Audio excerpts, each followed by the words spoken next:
Welcome to my review of the third round EPCR Championships match played on Saturday in Cape Town between the DHL Stormers from South Africa and the Sail Sharks of England. I attended the match and there was a great atmosphere at the DHL Stadium. I will look at some of the key moments in the match, some of the more pertinent match statistics, and the players that stood out in the match.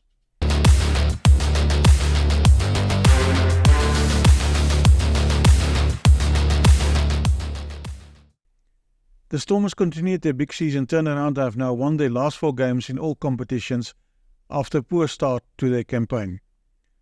Sail did tremendously well throughout to keep themselves in the game, but ultimately it was not to be for the visitors. It was an enthralling match from the start, as early tries from Diamani in the 8th minute and Suleiman Hartzenberg in the 23rd minute put the hosts in front.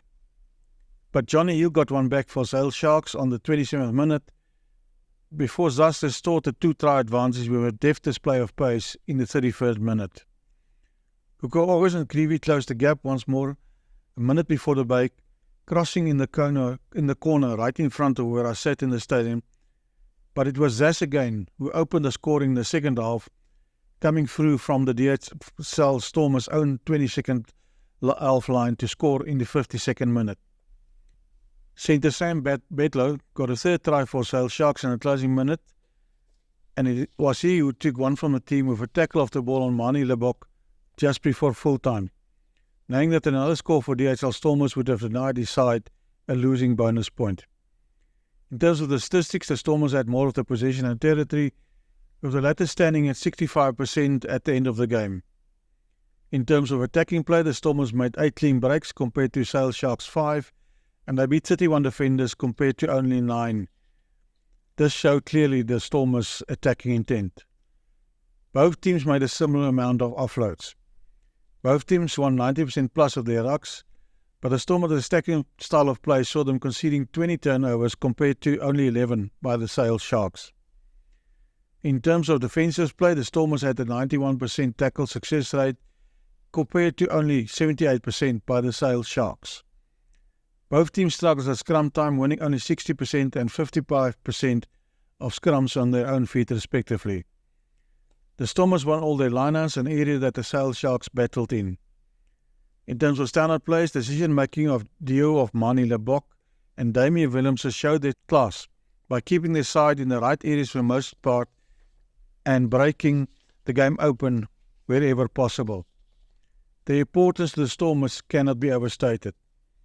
The Rackpit number 8 Stormer, Ajayi Diamani, was sensational with ball in hand, making 126 metres, courtesy of a lovely clean break that saw him go from his 22nd metres to very nearly scoring. He beat a ridiculous 10 defenders on the night that also saw him make 7 tackles and steal a line-out. He surely looks like a future Springbok prospect. The toughest pool in the competition is as tight as expected, with the Stormers moving up to 3rd behind Leinster and the Leicester Tigers, while Sail is 4th ahead of Holders La Rochelle and Stade Francais. Important, both Tigers and La Rochelle are yet to play in this round, which could cause a shuffle in the group. Before the game, Stormers boss John Dobson was desperate to give 5 points and deprive Sail of any. His team got the full house but let Sail walk away with a losing bonus point, kicking them in the competition. The first ever meeting with the teams was a slippery one for Sail, who somehow managed to always stay close enough to put pressure back on the host. It was the kind of performance by the Sail Shark that showed a lot. Even though the Premiership side failed to win, it's clear that there is a serious togetherness within the squad.